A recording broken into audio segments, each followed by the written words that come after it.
Good morning, ladies and gentlemen. I'm Scott Gurick with the U.S. Naval Institute, and welcome to Joint Warfighting. We just heard a fantastic address a few minutes ago by former Secretary of the Air Force Mike Wynn that teed up nicely this important panel topic that seeks to answer the question, irregular warfare, how do we achieve dominance? Today's moderator is Lieutenant Colonel Frank Hoffman, United States Marine Corps retired, who is currently serving as the Senior Director, Naval Capabilities and Readiness in the Office of the Deputy Undersecretary of the Navy for Plans, Policies, Oversight, and Integration in Washington, D.C. A distinguished graduate of both the University of Pennsylvania and the U.S. Naval War College, his career includes time as a research fellow at the Center for Emerging Threats and Opportunities at the Marine Corps Warfighting Lab in Quantico, Virginia. There he was responsible for leading and conducting assessments and developing concept papers on future threats and emerging opportunities. Colonel Hoffman served on the 2004 Defense Science Board for Post-Conflict Stability Operations and has lectured extensively at professional military institutions both here in the United States and in Britain. He is the author of the book Decisive Force, The New American Way of War, and he is a frequent contributor to both the Naval Institute Proceedings and the Marine Corps Gazette. I will now let Colonel Hoffman introduce his distinguished panel. Ladies and gentlemen, Frank Hoffman. Thank you for that kind introduction. And thank you for the opportunity to escape one day from the Pentagon. Always a chance to get out of town. I'd like to welcome everybody to this panel today. I think we have a very important topic, and that the Naval Institute and AFCEA have put together, as they always do, a very distinguished group. But I want to challenge our question a little bit today. We've given a rather specific question, basically how can we achieve dominance in irregular warfare? And I want to walk that back a little bit. We've been riding a very steady learning curve over the last 10 years, and we have learned much, and we have institutionalized a lot. But I think the question still remains, what does need to be achieved, what does need to be sustained, and perhaps what needs to go away so we can invest in the future. All of our armed services, and particularly the special operations community, have demonstrated a great degree of adaptation over the last decade. We changed the way we think, we changed the way we operate, we particularly have changed the way we train and prepare for future contingencies. We are now much better at the integration of kinetic and non-kinetic means. Our intelligence is different. We can fuse different forms of social and military intelligence in the battle space together. We know how to work with the interagency and our coalition partners better today than we did perhaps a decade ago. I'm sure anybody in the room who's been a veteran in either Iraq or Afghanistan, or those of us who've made tours in country, appreciate that our sailors, Marines, soldiers, softwares, and even our airmen, General Dunlap, even our airmen understand the full spectrum of conflict today better than we have in the past. But the question is, what more needs to be done? What needs to be done? And are we there yet, as my kids say when we take long drives up to visit my mother in Pennsylvania? At another level, we need to ask why we need to be dominant in irregular warfare and what other things we need to be kind of good at. And that requires us to look a little bit into the future. Now, only a fool would try to predict the future, but we do have to anticipate what the character of future conflict is going to be. And in an increasingly constrained resource environment that I'm afraid we're walking into over the next decade or so, there's some stark decisions that are going to have to be made. Some risks are going to have to be acknowledged and absorbed, and some investments and some trade-offs are going to have to be made. And they're not going to be easy calls for those who, unfortunately, have to make those calls, the political appointees in the Pentagon. So I'm a little bit ambivalent about our topic today. We need to move past the present, gaze into the future, and make some trade-offs. What is the character of conflict in the coming decades? There's a couple of schools of thought about what the future is going to be like. I've written about this, I think, in a couple of journals. I claim that there are 4 schools. 2 of them are very popular, 2 extremist schools. The first school is the Crusaders, who believe all the future conflicts are going to be irregular and counterinsurgencies like the present. And there's something to be said for that. If you think the future, the next 10 years is going to be like the last 10 years. There is a large prevalence of failed states, failing states, and destabilizing areas and factors in the global economy that could produce a lot of irregular forms of conflict. So that there's some validity to that point. At the other extreme on the conflict spectrum, though, are the conservatives, traditionalists, who believe that the future will be rather conventional in nature. And I'm a little bit sympathetic to that school when I look out at rising powers in the Asian area, in the Indo-Pacific region. I think there's something to be said for emerging powers, and even regional powers now acquiring systems of weapons of mass destruction and anti-access systems. The pages in the Gazette and the proceedings are rather replete with debates between these two extremes. But I think the future probably lies between those two extremes, and so there's these other two schools that I think bear some consideration. The third school is the full spectrum operator school, very prevalent among the Army and Marine Corps leadership. And they believe that you can't predict the nature future too accurately and that we need highly trained, highly qualified people that can cover a pretty substantive portion of the conflict spectrum between irregular and regular and what General Mattis called all that nasty hybrid stuff that's in the middle. That's quite a bit of our reality today. And there's something to be said for that. One cannot predict the future very clearly. But increasingly, I think that this fourth school, the Division of Labor School, is rising in the Pentagon. I think is going to be pressurized by the constraining fiscal environment that we're in. We're going to have to make some stark choices. There are people in the Division of Labor School who believe that the nature of these kinds of conflicts are too different and too unique, and that require specific leadership training, equipment, and doctrine to be effective, and that we need more specialization between those that do irregular warfare and those that do other things in the conflict spectrum. And the Division of Labor School has some advocates. Many in this audience will be familiar with Thomas Barnett, the author of the Pentagon's new map several years ago. That was, in essence, the division of labor argument. Dr. Barnett argued that the Army and the Air Force should focus on warfighting and be a Leviathan force, superior to every fighting force on the planet, largely trained in the United States and invested in appropriately to dominate in conventional war. And the Navy and the Marine Corps would go out forward and be at what Tom called the System Administrator School.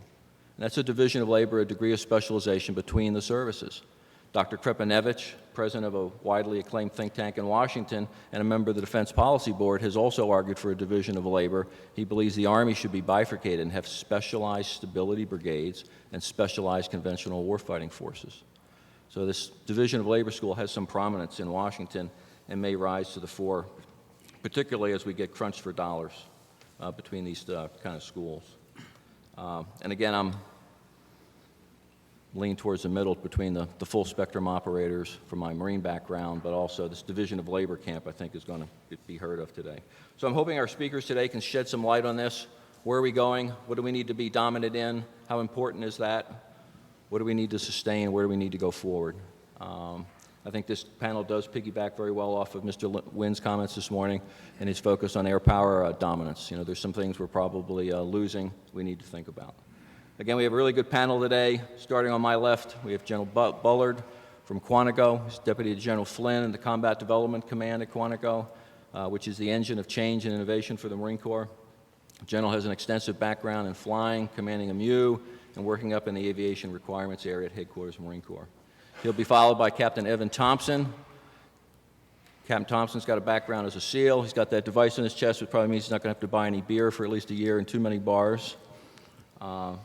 He's a background with SEAL operators, now a branch head up in N85, which is the Expeditionary Warfare branch on the CNO staff. He'll be followed by Mr. Eric Bassel, who has unique experience with the cyber dimension of warfare, which is a unique aspect we do need to talk about today. Despite wearing a suit today, he does have experience. He's a West Point graduate, combat veteran from Operation Desert Storm with the 101st Airborne, and he transitioned into a pilot and flew with the 160th, another outfit that won't be buying too many beers for themselves in the short term.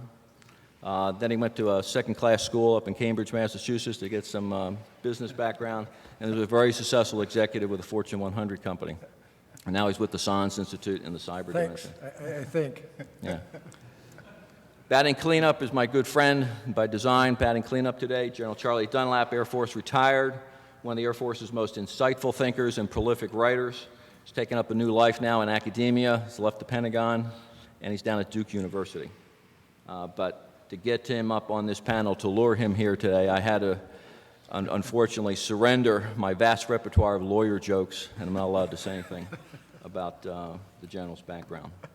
But without further ado, we're going to go transition to our speakers. They're going to have about 5 minutes today, and if they run out of time, I'm going to give them the 1-minute card. If they run completely out of time and get down to the 0 card, they get another card with Hopefully the fire department guy won't get here.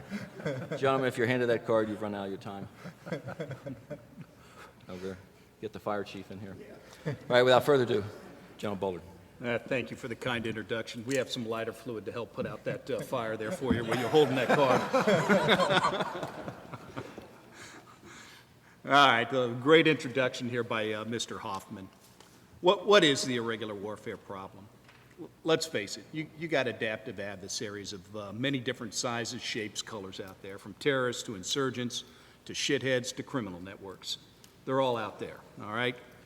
And they use these forms of warfare as a way to challenge our conventional military power.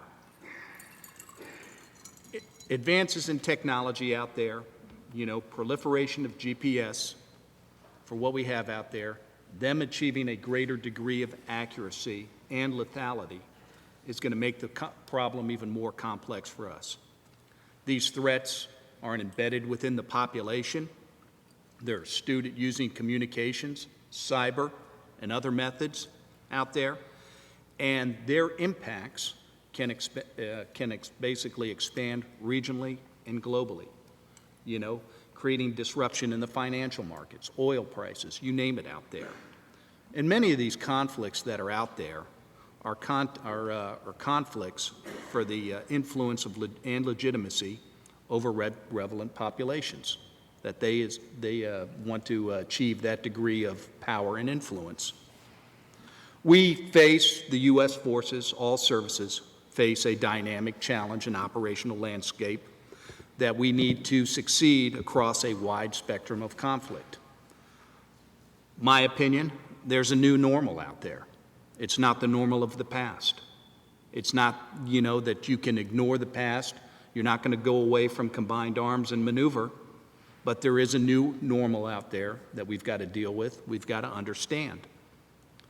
We've heard the term hybrid before, and it's been used to kind of help define this increasingly complexity of the dynamics that we face in the future.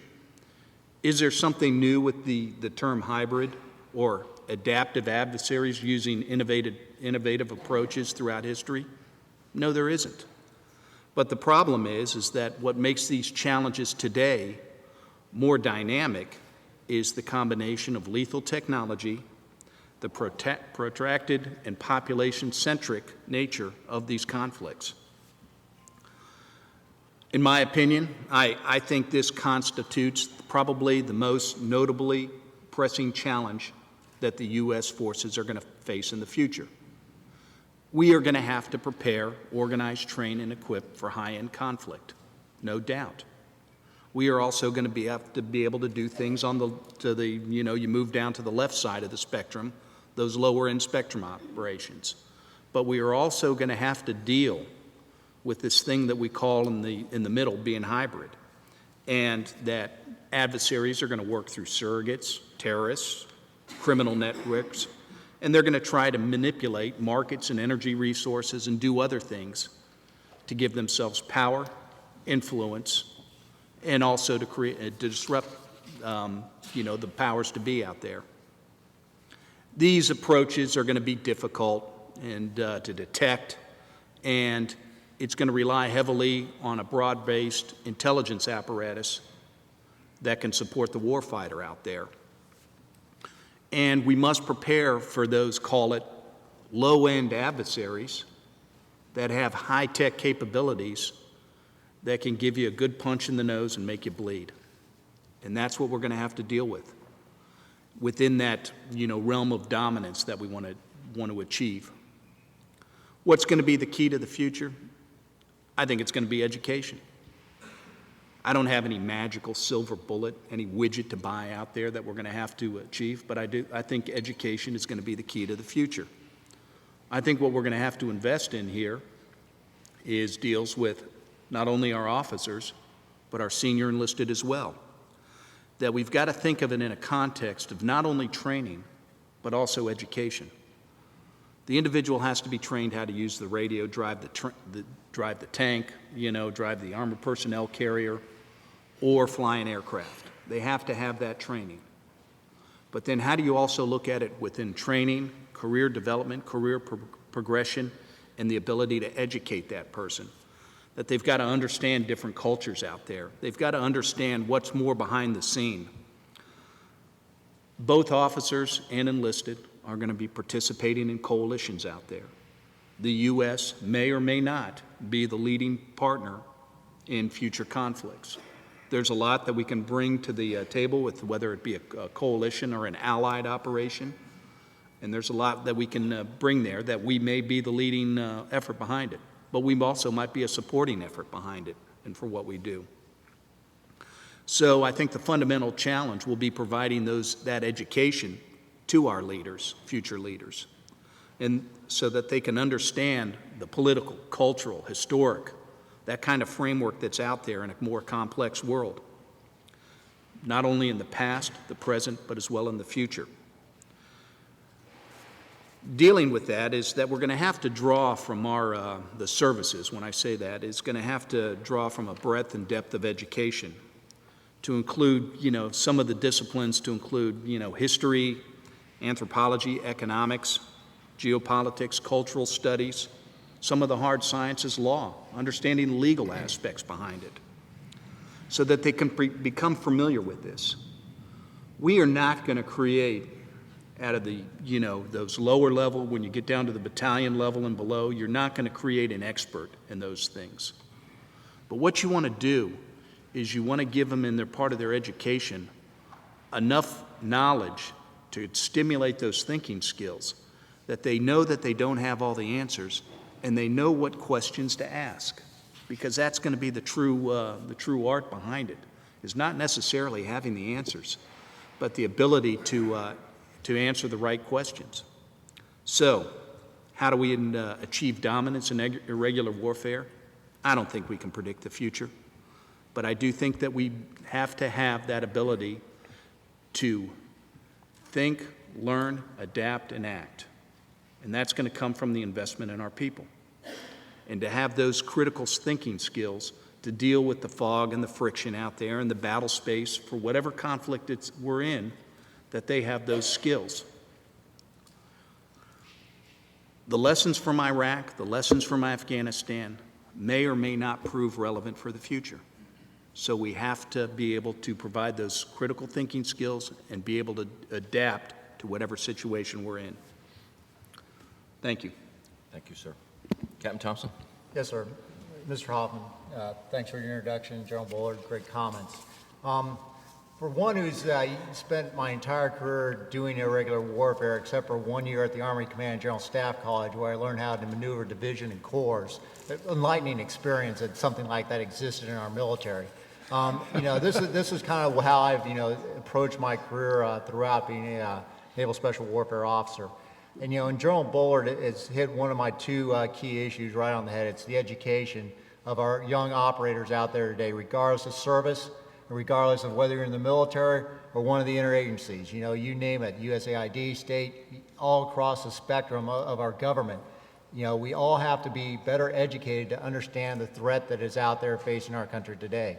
And of the 3 camps that Dr. Hoffman explained, there's only one that I don't belong to, and that the conventionalism. I don't believe in the next decade we'll have to fight that fight. And I'm not sure even in the economic world we live in today that's even in the realm of possibilities because of the interconnection of all our societies together. But I do believe we'll continue to fight some of the fights that we've seen over the last 20, 30 years, whether it's El Salvador in the 80s. And you can continue on from there and think about all the irregular warfare fights that this country has fought throughout our history. The other key point that I think, to focus on the topic of our discussion today is how do we achieve dominance is communications. And communications both internal and external. And let me elaborate on that a bit. Internally, we live in a military, a very hierarchical organization, where we don't like to share information across the board with everybody at the same time. And in an irregular warfare fight, you have to do that to get inside the insurgent's decision loop, to understand what is happening in the battle space at any given point. So that internal communications in a very flat organization, so that the squad leader is communicating at the same time with his platoon commander, with the battalion commander, the regimental commander, all the way up to the joint force commander, So everyone is understanding what is occurring in a particular place on the battlefield. Then it's up to the higher level staffs to filter from there to what's the most important points. But everybody has to have and share some of that raw data so that across all these different networks that we're fighting, those nuggets of information that come out are shared, and so that the most junior operator that's out there, and when I say operator, it could be the intel specialist from one of the agencies with blue hair and 14 earrings, can share the same information that the young military sergeant or the regimental commander or the joint force commander is seeing. So that internal communications of sharing that in a portal web-based environment is very important. External communications. We have got to turn our military into an organization of extroverts.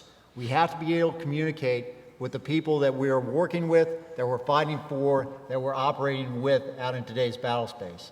So that's through the education process, it's through language skills, it's through all those tools that are out there that allow us to be able to communicate with everyone that we share this world with. Because that's how we find the insurgents. As one person used to say, there's 4 kinds of people in this world. There's good, good, good, bad, bad, good, and bad, bad.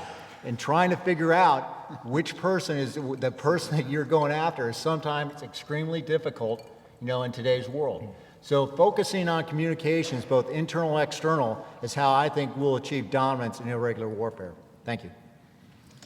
Thank you very much. I got confused with your bad, but I think that's the same as the general's very technical term, shithead. Okay. Those Marines are always so blunt, and this is being recorded for posterity, so general's not worried, and my career's over anyway. So. Okay, speaking on now of transition, I think we made a nice transition from education to education now into communications, and from communications we can perhaps talk about the cyber world, which is a source of a lot of our communications in the 21st century. Eric? Yeah, except for Evin still got me wrapped around good, good, good, bad, bad, good, good, bad, bad here. So I'll try to get off of that. Shithead's just an awful lot. What was that higher education you had? Like I said, I'm easy to confuse. No, but I'd be absolutely remiss if sitting next to a Navy SEAL I didn't say thanks. Thanks a lot to you and all your colleagues.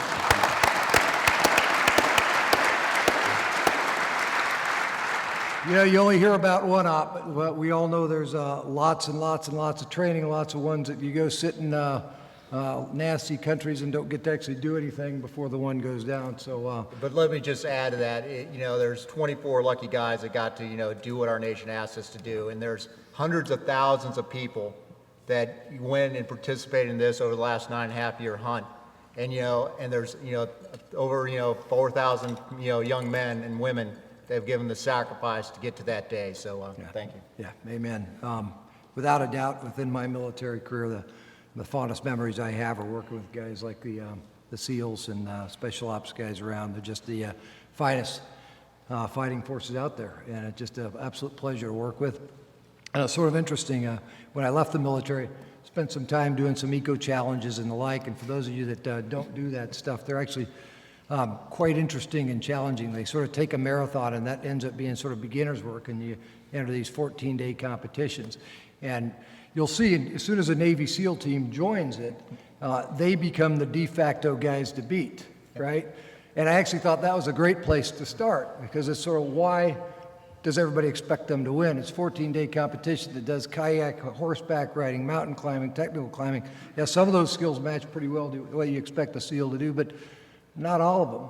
And there's guys out there that are sort of dilettantes that get to do that for a year in a row, and they don't have a real job, and those are the guys that ought to really win it. But yet, we expect our SEALs to win, and when they don't, everybody sort of says, well, hey, Evin, how come you didn't win that competition? You should have won it. But that expectation is because of the process those guys go through to become a Navy SEAL. As Evin said, it isn't just 24 guys, there's 100,000. You think about how our S1 shops, our J1s are working around there to find guys that could be Navy SEALs. And then they assess them, and only a fraction of those people actually make the cut. And then they send them down to the training you did back in a couple days ago. And you start out with 50 or 75 guys, and you end up with 4 or 5. So that by the time they're wearing anything that says I'm a Navy SEAL, we're all pretty confident they know what they're doing, and we're going to be very confident with them doing some of the toughest missions that we have. Well, let's sort of compare and contrast that to our cyber warriors today. The closest equivalent we've got to an eco-challenge out there on cyber warfare is probably the capture the flag at DEF CON or ShmooCon or maybe the Black Hat competitions. And I know I'm going to ruffle some feathers right here when I say this, but I will tell you that anybody that has DOD on their name is in there is almost looked at as sort of a patsy in those games. There's a few exceptions, but for the most part, nobody expects those teams to win. Now, I may be sort of getting tackled on the way out with people arguing, but I'm here to tell you from the civilian side, we're not viewed in the same vein as far as skills as the Navy SEALs are, and we need to get to be that way. So then the question is sort of how do we get from where we are today, which is in the unenviable position of getting our tail kicked because we don't have the skills and yet we have all of the disadvantages. We're the most sophisticated military out there by a New York mile, and yet we don't have the people to defend them that we need to. So where do we go? And I actually think we don't have to reinvent the wheel here. The guy sitting right next to me has gone through the process. We need to create a similar assessment, training, selection, and deployment program for the cyber side that we've got there. And I know there's people out there, and different says, yeah, we've got it here and there. We do. We've got areas of excellence down in the 39th Information Operations Squadron in the Air Force. They've got some really neat stuff going. But we need to really make it profoundly different from the standpoint of, do we have a good way to find folks that have this skill set? Let me tell you, these cyber warriors don't look like Evin. And we expect all warriors to look like him. We want them to be sort of 6'2", 185 pounds, run a 530 mile. And I've seen a few that may be 6 foot, but it's wide, not tall. and our conventional wisdom as Marines, as soldiers, as airmen, is that person can't serve our country. And I'm here to tell you, if they happen to be 300 pounds but can make that keyboard work magic, we want them on our team, and we better figure out a way to keep them in. So I think it's real simple. We find a way to assess people. We want cooks to be assessed. If they've got schools, we've got something called the DLAB, Defense Language Aptitude Battery. Almost everybody has to take that when they're relatively junior to see if they could ever be a foreign area officers. Why wouldn't we have a very similar keyboard type test, aptitude test, that sees, hey, these guys actually have the skills, maybe not the training yet, but the aptitude and skills to actually work and make this transition. Then we need to have a qualification course for those that are selected to become cyber warriors. Let's put them through the equivalent of Special Forces Q course or the SEAL team training. Let's take all of their individual skills from this level right here up to a very high level. But that's not enough. If we do that and we do it well and they walk out of a 6-month training with some really amazing hands-on skills, and it's not going to be in the things that we're probably most of us thinking about. It's not going to be how to blow things up or shoot somebody from 350 yards away. It's going to be in intrusion detection. Yeah, really exciting for those people sitting around here. It's going to be in packet analysis. It's going to be in hacker techniques. It's going to be in computer forensics and mobile device forensics. Those are the kind of skills we're going to have these cyber warriors carrying around. They're going to really have to get as excited as I get about special ops. They have to be getting that same excited about being able to find a backdoor into a network. Once we've got these skills up this cyber warrior qualification school done, then we can't let them stop there.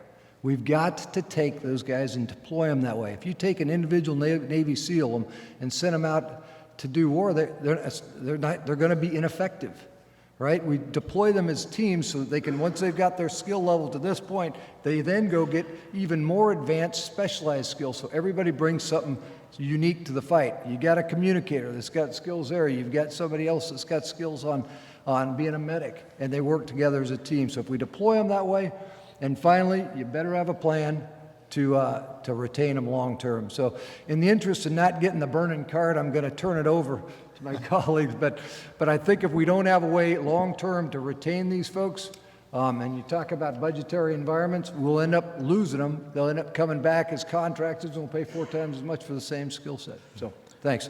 Thank you, Eric. To your recommendations, I'd have to add, you're going to have to get a really large chest device. I don't know what it's going to be. It's going to have to be something sexier than a mouse. And I was sitting there thinking of some movie, maybe Steven Spielberg would be the director of something called Top Geek.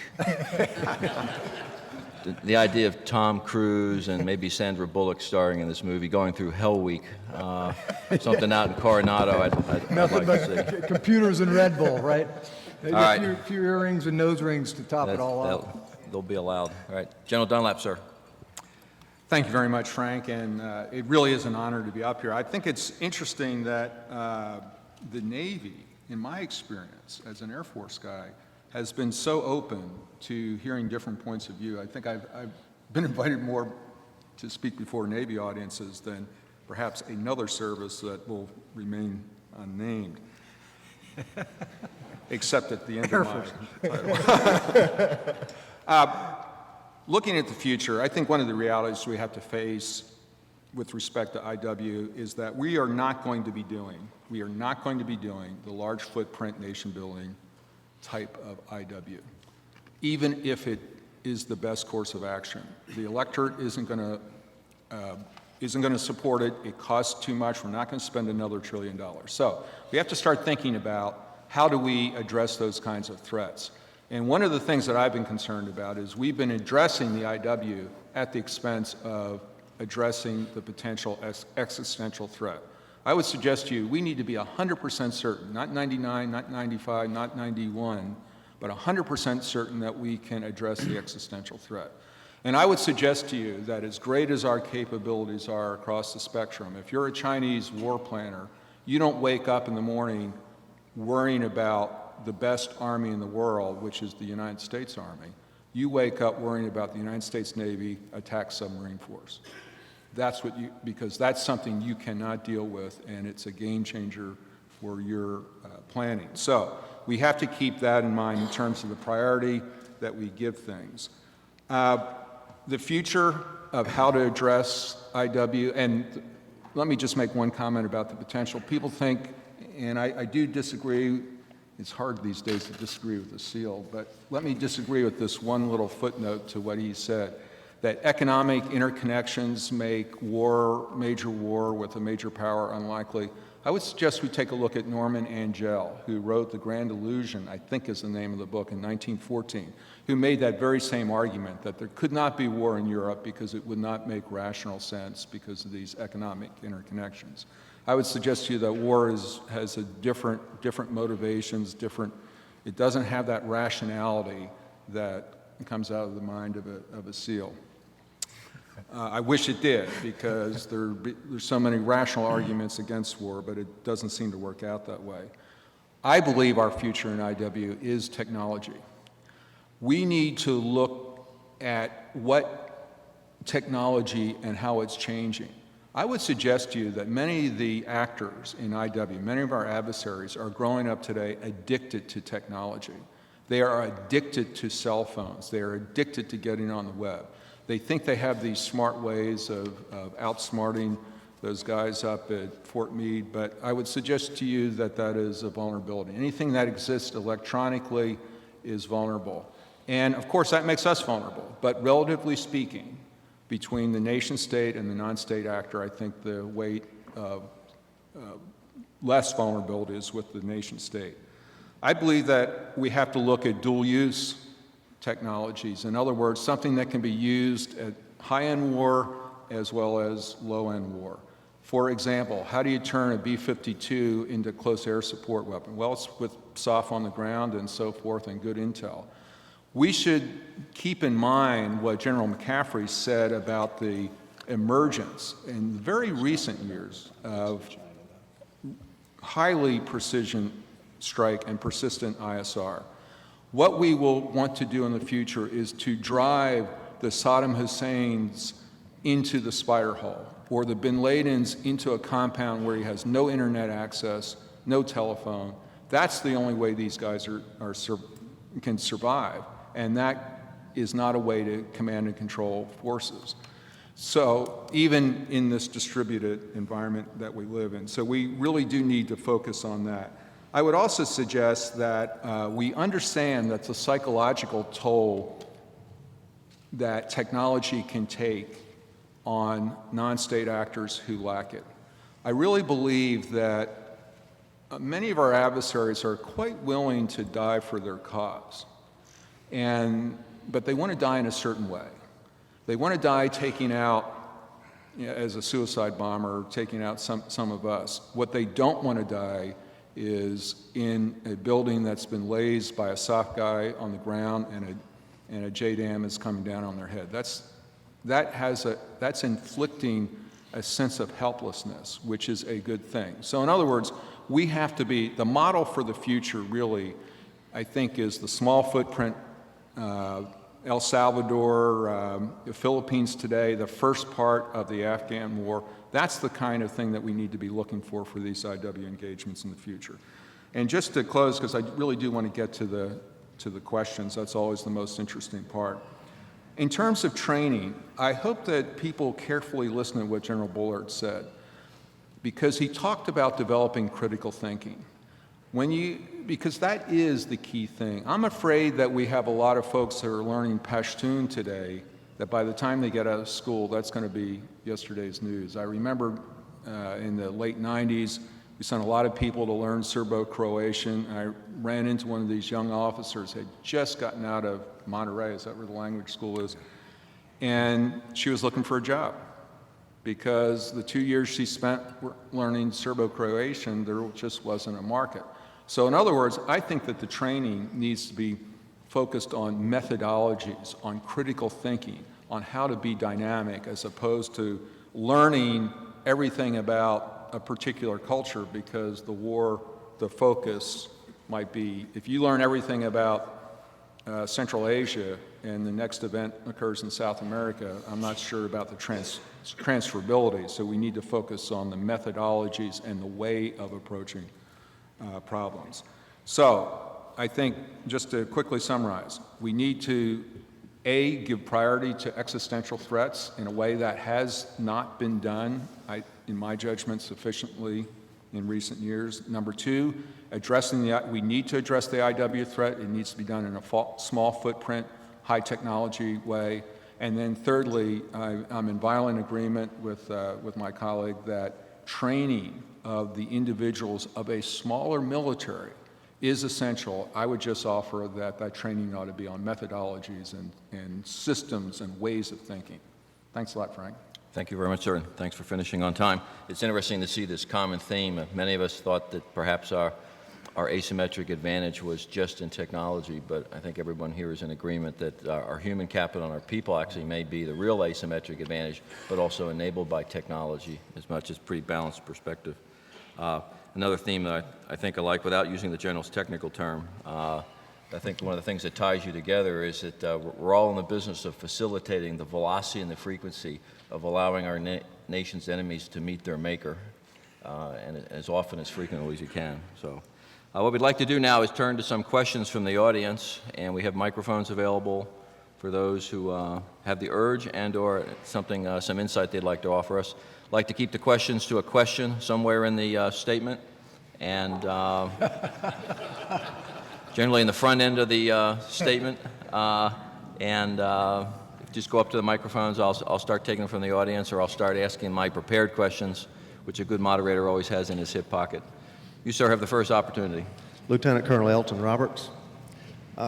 Something you really didn't touch on, but I'd like to kind of address it. You were speaking of education. Well, that still doesn't keep Joe Snuffy from doing stupid things like shooting a Quran. And then once that happens, it becomes a communication problem and a public perception problem. In asymmetric warfare, these things like this are exploited and used as leverage to recruit fighters and to turn public opinion and our own supporters against us. So we don't currently do a very good job of connecting with people or explaining our side of things. So in your opinion, with education, communication, technology, how do we go about winning the media battle? That's one of the things that asymmetric is used against us really, really well. No, this is a good point. This is I was concerned if we had just a cyber dimension of this thing, but there is a information narrative, grand narrative. If General Mattis was here on stage today, he'd be exploiting this. This is one of his big themes. The battle of the narrative is a big component of this, and one of the things we've learned, I think, in the current fight is that narrative starts in a country and it expands to a region, to our allies, and to back here to home. T.E. Lawrence, in his book from his experience, talked about the ever-expanding circles. One has to talk to your enemy, you talk to your allies, and then ultimately you have to talk to the people here at home. But I'd like to let the panelists try to, was this a question for General Bullard in particular, or anyone? Anyone? General Dunlap, sir. I'll take a stab at it. Let me just say that not every problem, every security problem of the future needs to be addressed by the armed forces. There are other government agencies, and I mean that in the government agencies, not the Department of Defense, not other government agencies, as we've come to understand that term, that may have responsibilities in that regard. I do think that one of the great difficulties that we have today is you can have 100,000 troops in a location, and it only takes one strategic corporal to unhinge an operation. I think that it emphasizes the importance of discipline at the lowest level, down to the lowest level. If you look at the Taguba report on Abu Ghraib did not start out with, leading people around like dogs. It started out with people calling each other by their first names, regardless of rank. It started out with weapons in discipline. It started out with not wearing the uniform the way it should. So it's the little things, and we have to have a little bit of a renewal of that, I think, in our armed forces, because when you get in the deployed environment, you start thinking, we're fighting the big war out here. We don't have to worry about these little details. That's for the garrison troops. It really isn't, and we have to be a very disciplined force in the future.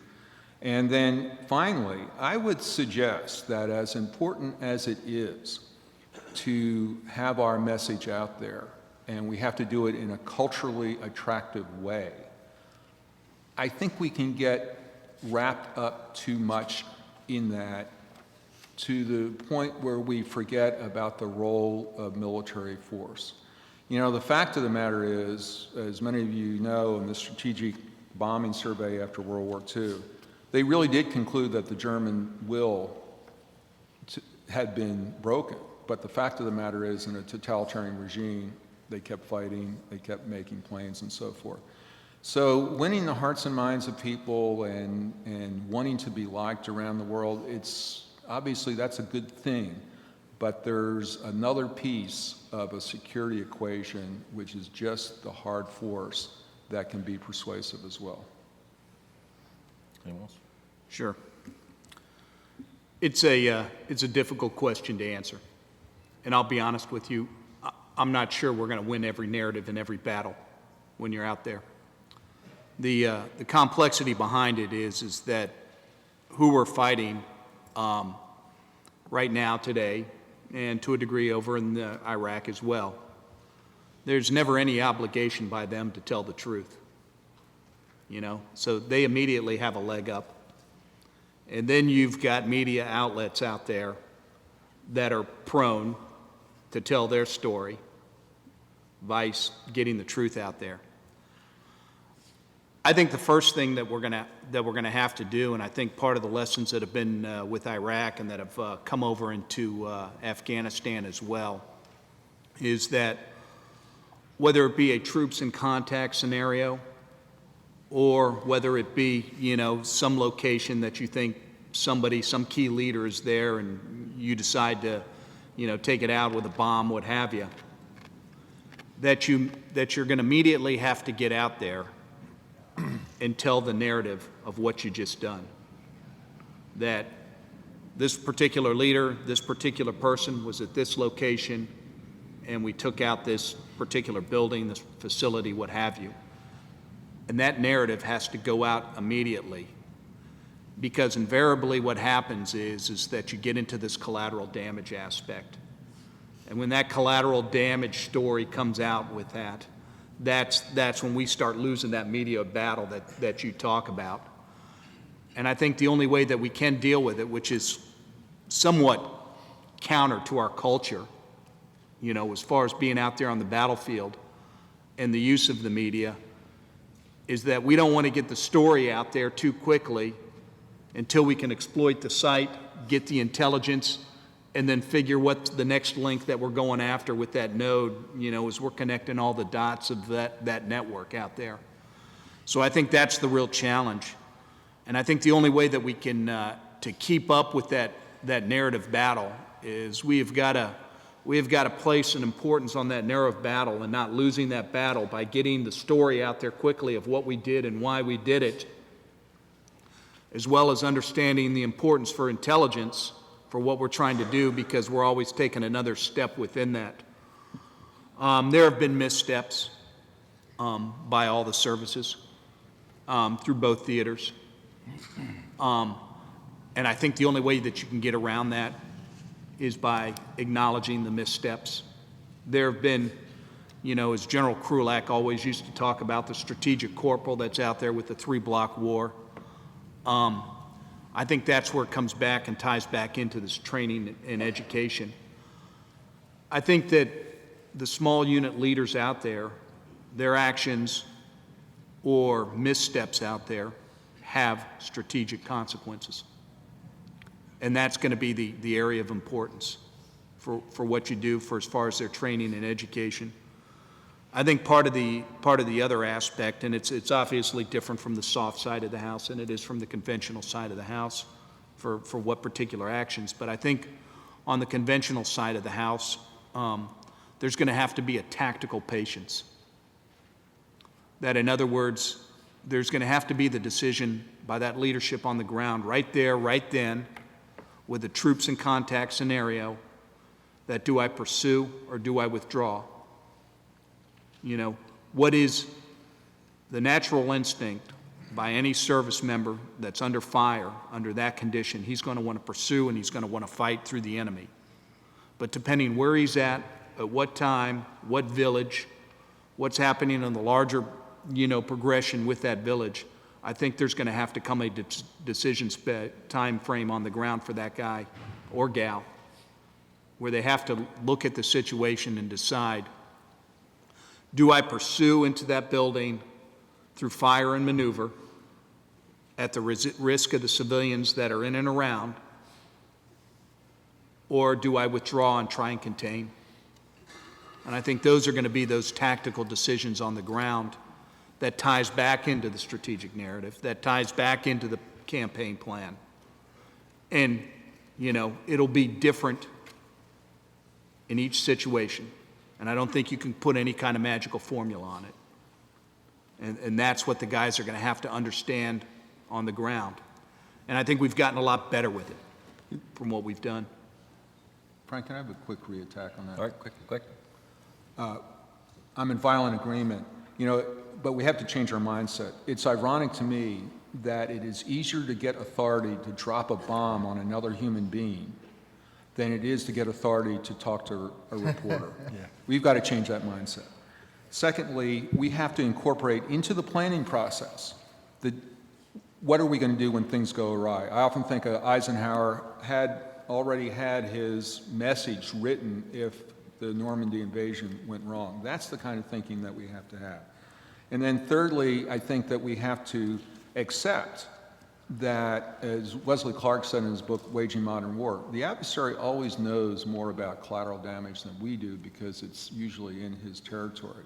But we have to change our mindset to anticipate and expect and probably build a capability, interdisciplinary capability, a unit explicitly designed to address these events.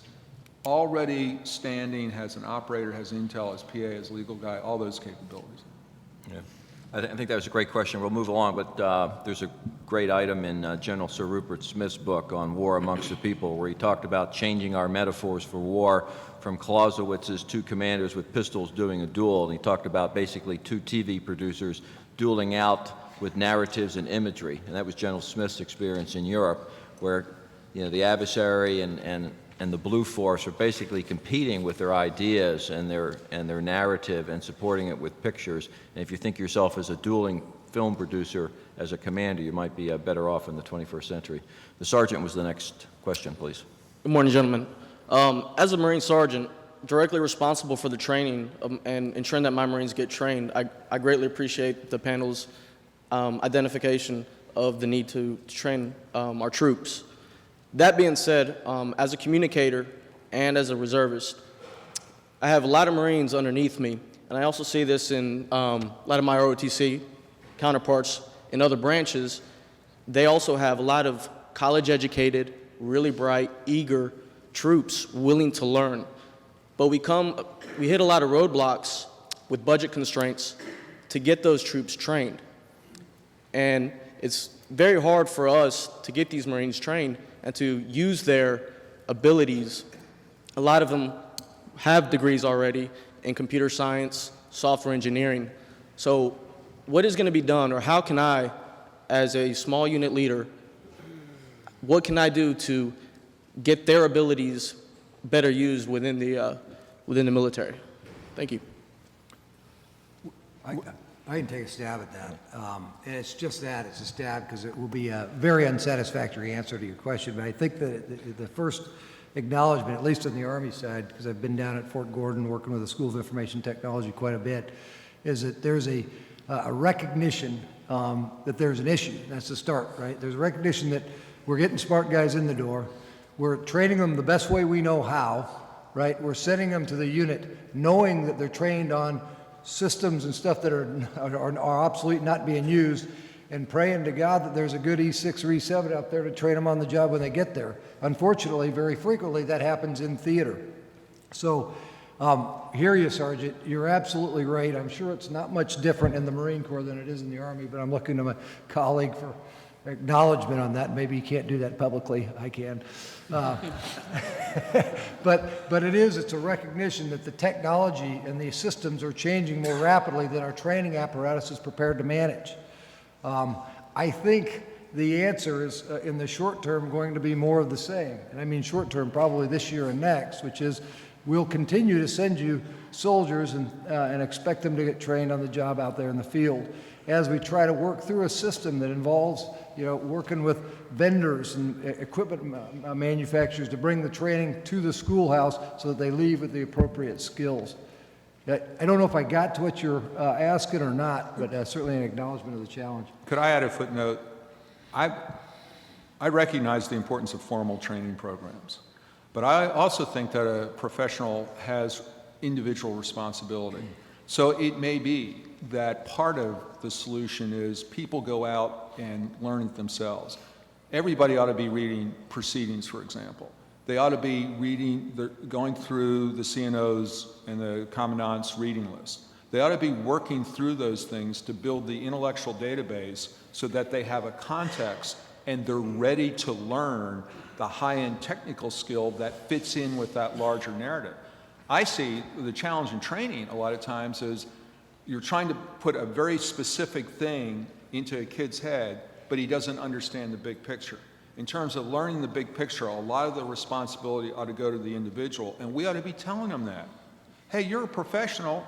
You don't get to watch TV sports every Saturday. Some of that, you're going to have to pull out one of these books that you can get from the base library and read and understand so you can move to that next level. Great. Let's move on. Let's go to you, sir. I think you were Lewis McIntyre, and this question is for anyone on the panel. And I find myself wondering if we are using the right vocabulary to describe this concept of warfare. As Secretary Wynn said in the last presentation, if you find yourself in a fair fight, that's poor planning on your part. We're the strategically dominant force on the planet. And there's probably not a lot of nations or combination of nations that could take us on the way Japan and Germany took us on in World War II. The result would be what happened to Saddam Hussein, and fairly quickly.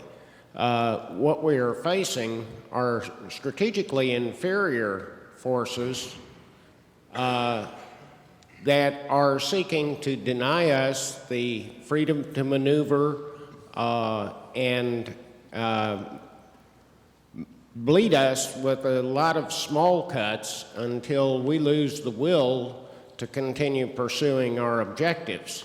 And I think if we cease to think of this as unconventional or irregular or low-intensity combat or any of the other concepts that have been used that tend to make us think, this is not real warfare, and just think in terms of how to counter an enemy whose goal is to harass and evade and wear us down as his strategic objective.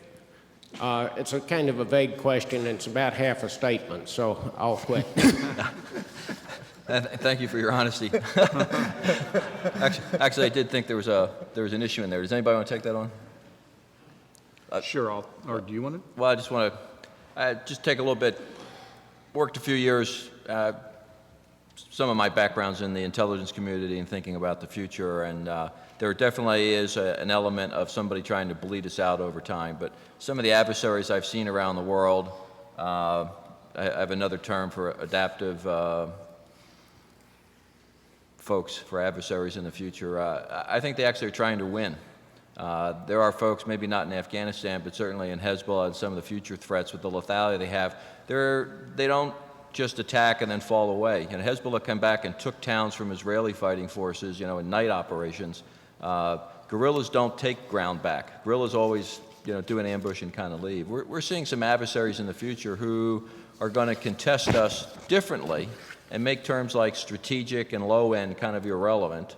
You know, we're facing adversaries that can produce casualties of over 5,000 KIA over a very long period of time. It's certainly slow, and they're trying to extract and bleed us a little bit, but the future may present some adversaries who are learning from this 10 years of this laboratory that we've had in Afghanistan and Iraq, and they're going to learn what our weak spots are. And things that we count upon as national power, number of divisions, number of aircraft carriers, how many sorties that we can generate at a cost of $600 billion a year, and they're quite frankly trying to make that irrelevant. They're trying to take that off the equation. So it's how you measure what is effective and what is combat power in the 21st century. There's a non-kinetic side to it, I think, that's out there too. That's part of their combat power that they're trying to exceed. So some of these issues are still up in the air, but I take your point. General Bullard, if you want to comment on this. I understand what you're saying as far as the correct vernacular and for how you're describing it, and is it anything new? I think one thing that's important for the military is the doctrine. And not that the doctrine needs to be rigid, but it needs to provide that framework for a background or an understanding for how you're going to apply your TTPs, organize, train, and equip. One thing that you got to factor in the call it the umbrella of irregular warfare, there's 5 aspects behind it: counterterrorism, unconventional warfare, which are primarily done on the soft side of the house. Foreign internal defense can be conventional or special operation forces as far as working with that. Counterinsurgency, what all of us are doing pretty much right now, and stability operations. Those are kind of the 5 aspects behind this umbrella called irregular warfare. Back in 2003, in the summer of 2003, when General Abizaid first came in to be commander of U.S. Central Command in July of 2003. Obviously, for the most part, it was the stand-up was then under General Sanchez, CJTF-7, I do believe, for Iraq, before General Casey came in as MNFI a year from then.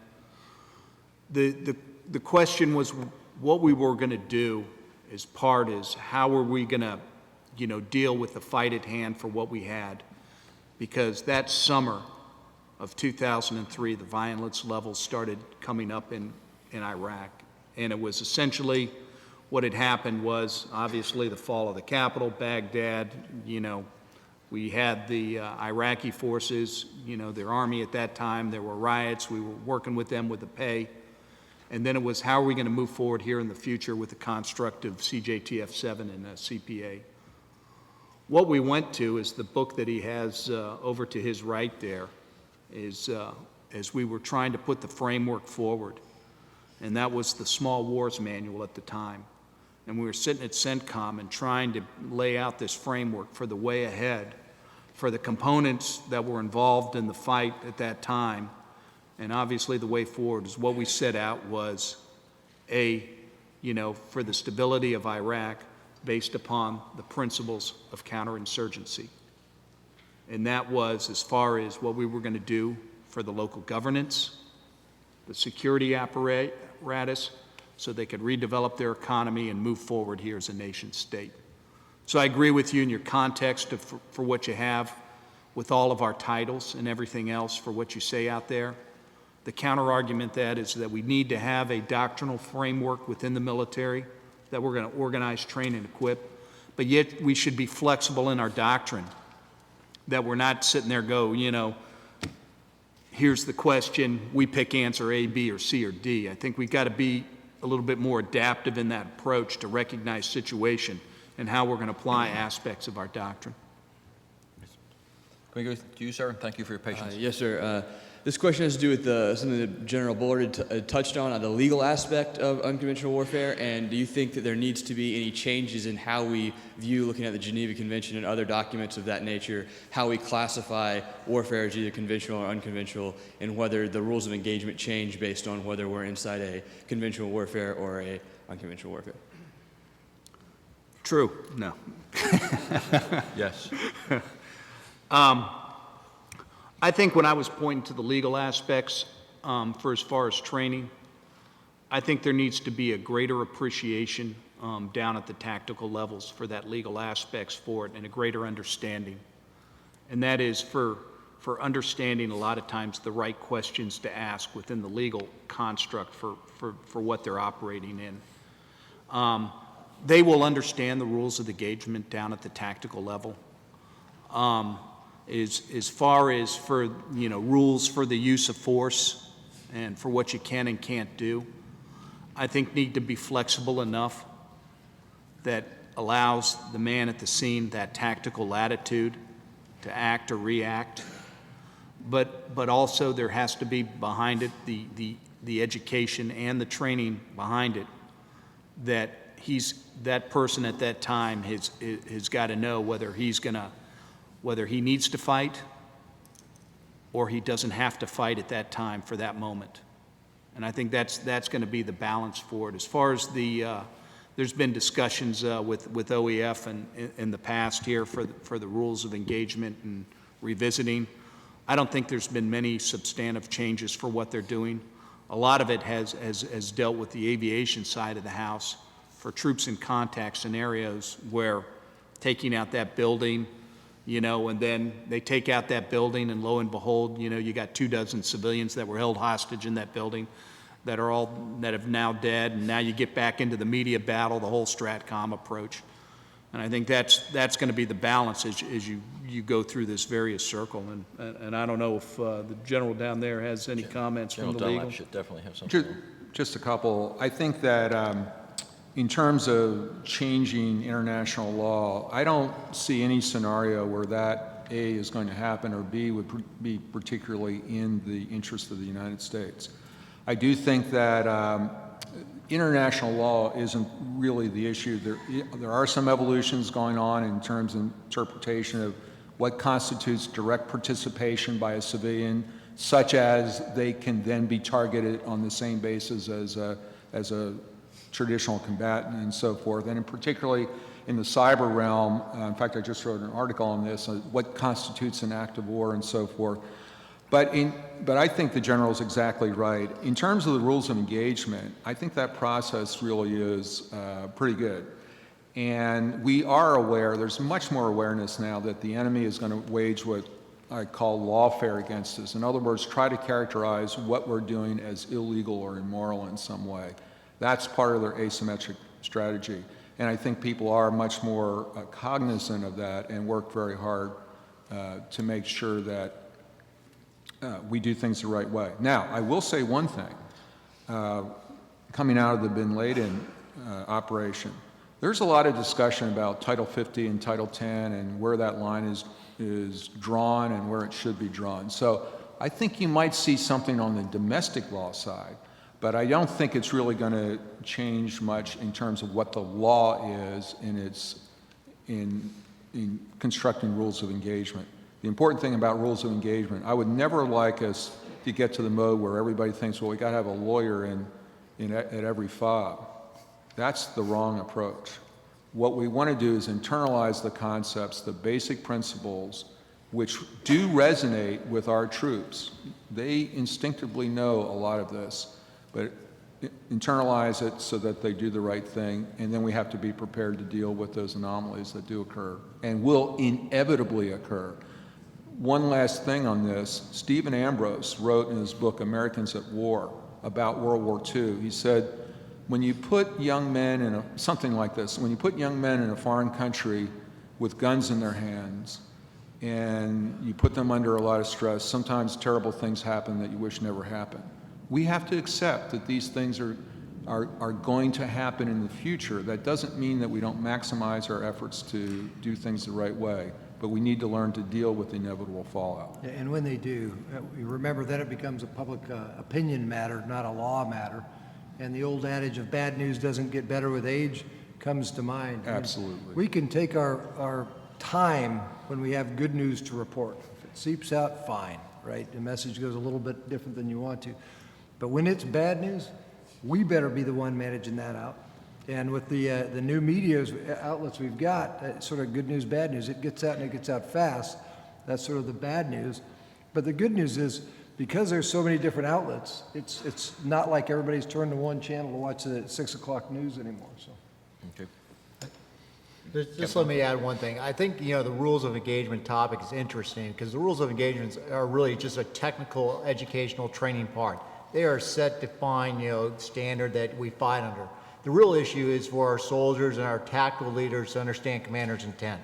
I don't think we spend enough time at times, really grasping what the commander's intent was, because when the commander's intent changed in Afghanistan, the ROE didn't change. The ROE was always the same. It was the commander's intent of the strategic effects he was trying to accomplish on the battlefield. So the real issue is really making sure that we bring commander's intent to where it should be, understood throughout the organization as we fight. Amen. I think we could have a whole panel in the future just on law issues between cyber, home and away games, the blurring of combatants and non-combatants, detention, defining non-combatants, combatants, and everything. We probably have a panel. I'm not sure an audience would come, but I think we could stack a pretty good panel. Sir, thank you for your patience. Thank you, sir. Frank Eblin from Joint Forces Command. I had a question about the recruiting, training, and retention of the cyber warriors. And I was thinking that one of the problems that we've got there is that cyber warfare is not an inherently military function.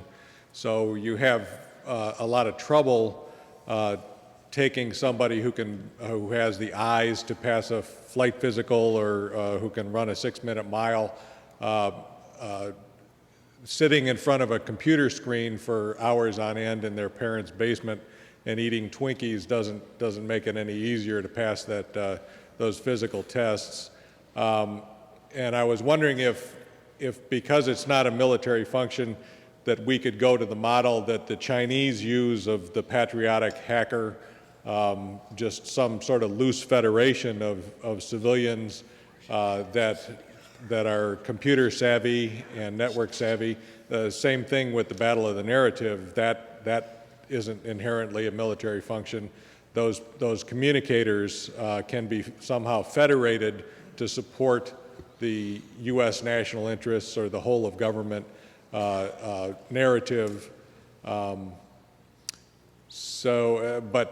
inherent in that is the problem of command and control of such a loose federation and the discipline of those people that aren't directly tied to the military.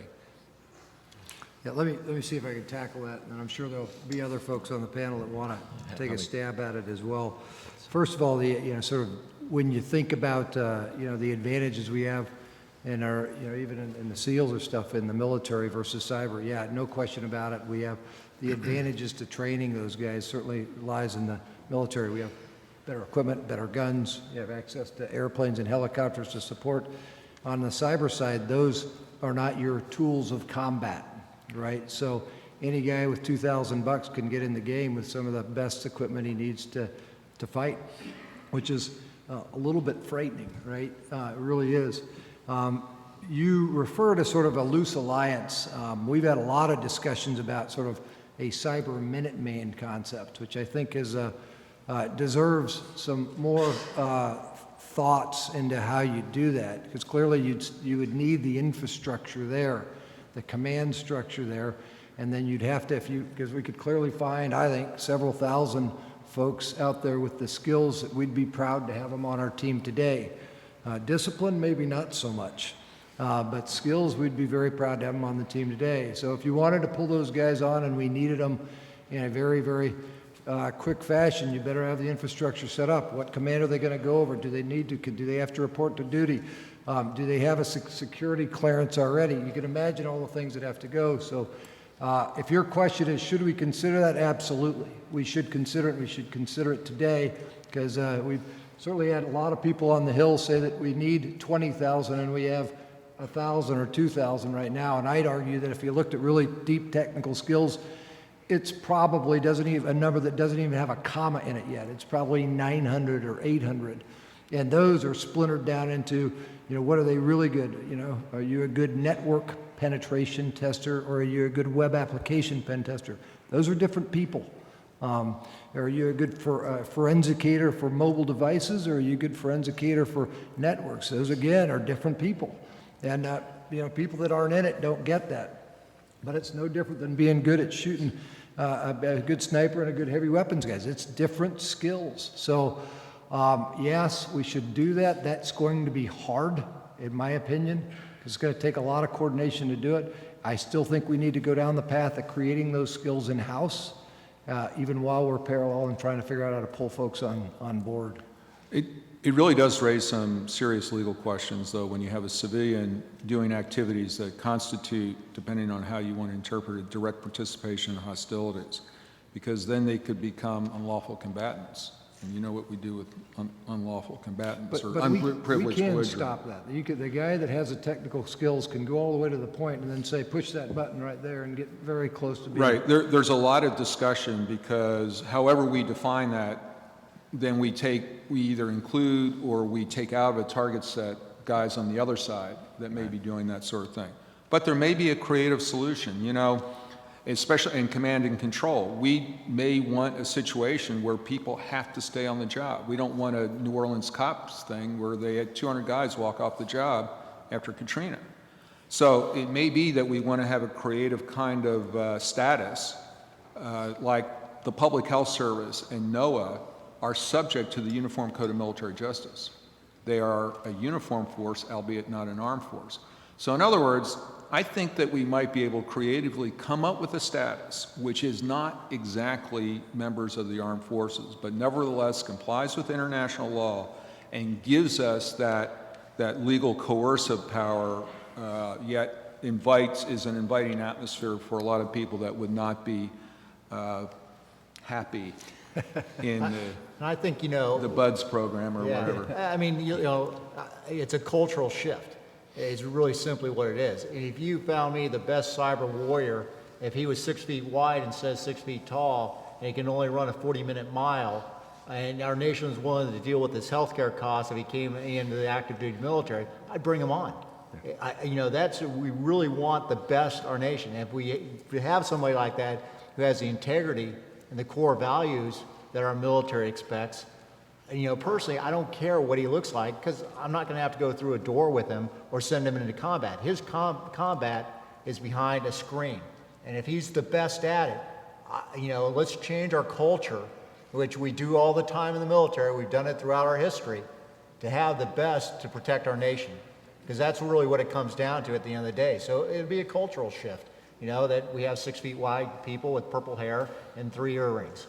That's and okay. proud to No have earrings, no nose rings. But we do have to Bullard think thing. about the unintended consequences.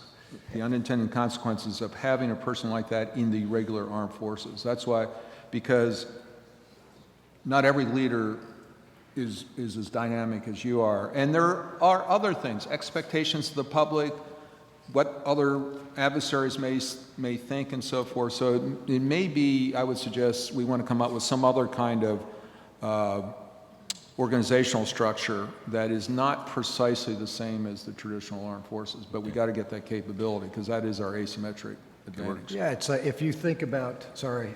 I got two questions. I want you to ask the question, and then, sir, then you're going to get to ask your question, and the panel's going to wrap. So question, and then we'll close. Okay, Jeff Trenton, I taught at the Joint Forces Staff College, and my question, which I give the panel permission to dodge each one of you, is do we lie? And it comes up from an article by Bergen appearing in the Sunday Post, and Bergen really asserted that yes, the U.S. did lie. Specifically, President Bush, after 9/11, said we were attacked because we love freedom, because we have freedom of religion, freedom of speech. And Bergen said, no, that they've done considerable research, and Al-Qaeda has been very clear that they attacked the United States, or at war with the United States, because of our support for Israel, which they perceive of as hurting Muslims and the Palestinians, and our other policies, which they perceive of as killing Muslims. That's why we're at war. And again, Bergen's assertion that we're lying about it. And so, what's your answer to that? And two, how are we going to win the narrative if we're going with a false story? And your question, sir? Alan Shepard from a local municipality, a tech weenie who's put down my Twinkie today to be here. Very simple question. I totally agree there should not be an answer A, B, C, or D, because by the time you hear answers or options A, B, C, or D, so has the enemy. One of the biggest challenges we face is the allocation of resources, predicting what we will need for the next fiscal year. With all the experience we've recently had, have you found it easier, harder, or exponentially harder to predict the IT resources that you're going to need in the upcoming year or two? Okay, very disparate questions. I'll ask one. This is my prerogative here, the moderator. I will ask one question too. Bing West, in his latest book, which I won't flog too much because it's not a Naval Institute press product, and also Nathan Hodge has a new book out from the Wall Street Journal. Both have argued that the current conflict has turned the Army and the Marine Corps into a, quote, Peace Corps on steroids. And I'd like to get the panelists' comments on whether they believe that that is necessarily true. And then that'll be our wrap-up questions. General Bullard, sir. Okay. You can dodge on the line. Yeah, all right. Did we lie? IT resources and our investment today, was that your question?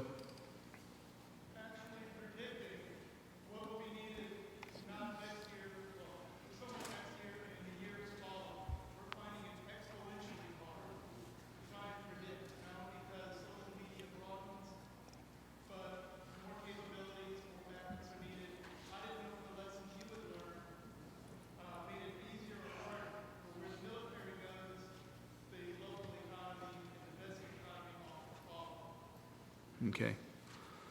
And then last with Bing West with the Peace Corps on steroids. Peace Corps on steroids, all right. We've lost our ethos, this is a claim. Do we lie? The answer is no. But here's the dynamic that any president's going to face. And that is, what narrative is he going to portray for the nation's backing on going to war? And that's the fundamental difficulty that any president has faced. President Bush ran into the problematic challenge between Afghanistan and Iraq. He faced a lot of criticism with Iraq. We can sit here all day and debate war of choice versus war of necessity. But at the end of the day, for the presidential decision for when he's going to employ force, the purpose for which he's going to employ force, and the end state for which he's going to achieve, he's going to have to communicate that to the American people for when, and obviously through the congressional oversight as well. So I don't buy into, did he lie? No, I don't think he lied. But I do think that it does face a larger challenge within the narrative of what we are fighting, what we are facing, what is the new normal. For the heroic actions that just happened the other weekend, and with bin Laden being gone now, I don't think it's over. I think it's going to continue to go on. And I'll even throw another question out for you all. Do you all think IEDs are going away? Say we withdraw out of Afghanistan tomorrow? We're never going to face IEDs again? Do you think they're going to go away? I don't think they are. I think there's a new normal out there, whether you want to call it hybrid, whether you want to call it irregular, whatever you want to call it. And we have got to grapple with that as far as our national strategy and what we're going to do in the future. As far as IT resources and going to that, I'm not an IT expert, I don't know. I think the most important aspect behind the IT resources and what we're talking about is we got to protect the .mil networks. That's going to be the fundamental aspect behind the whole cyber element. Yes, we've got, cyber network defense, cyber network attack, and cyber network exploitation. A lot of those authorities and responsibilities are going to rest with that sub-unified command with Cybercom right now, if in fact it stays as a sub-unified command, or maybe goes to something else more along the lines of the SOCOM model within the hierarchy of our, call it functional combatant commands. But I think the fundamental challenge for us here in the near term is going to be to protect and defend the networks. And we've got to face the fact of, in the future, that I'm not sure we're going to fall into a, call it denied environment, but I don't think not in too distant future we're going to have to grapple with a degraded environment and how we're going to deal with that. Contested. And then the last is Bing West with the Peace Corps. I disagree with that. I think you look at, for what we're facing today and the conflict going on, you talk to the squad leader that's out there, that's been in contact. You look at what's been going on and from the battles in Iraq and then into Afghanistan today, the number of casualties that we've got. Thank God they're casualties and they're not, dead, but we have multiple amputees out there. It's primarily a dismounted fight that we're facing out there in Afghanistan today. And there are double and triple amputees out there. And so I don't buy into the Peace Corps aspect, but I do think in the larger construct, when you sit down and you talk about, the building partnership capacity, security, cooperation, whatever you're gonna deal with, I do think that there's an engagement aspect that's going to be critical, to the Department of Defense and our national interest to stay involved, to be part of the solution. I don't think it's going to be the be end all. We're not going to cure world hunger. We're not going to cure cancer. But I do think that aspect of working with other nations and partner capacity for those, call it shared values and shared interests, is going to be important to our national interest. Gentlemen, we're in overtime, so if we could. Okay, I'll be quick. Did we lie? No. All you have to do is sit in with 1 year interrogation with a member of Al-Qaeda, and the Israeli conversation comes very late in the conversation. They just hate America and what we stand for. So we didn't lie. We're doing it for the right reasons. IT, bigger, better, faster. I want it all. I want the communication bandwidth to go to, it never stops. I want a computer that moves faster than it does today. Now, do I have the money to do it? No, but that's what I'm always going to demand, because having that communications ability across the spectrum is critical. And are we the Peace Corps on steroids? We're our nation's force. We'll do what the nation asks us to do. Okay, we've ran out of time. Sorry, I failed to manage the time effectively on the clock here. Would you please join me in thanking this great panel for their contribution? Thank you for your questions.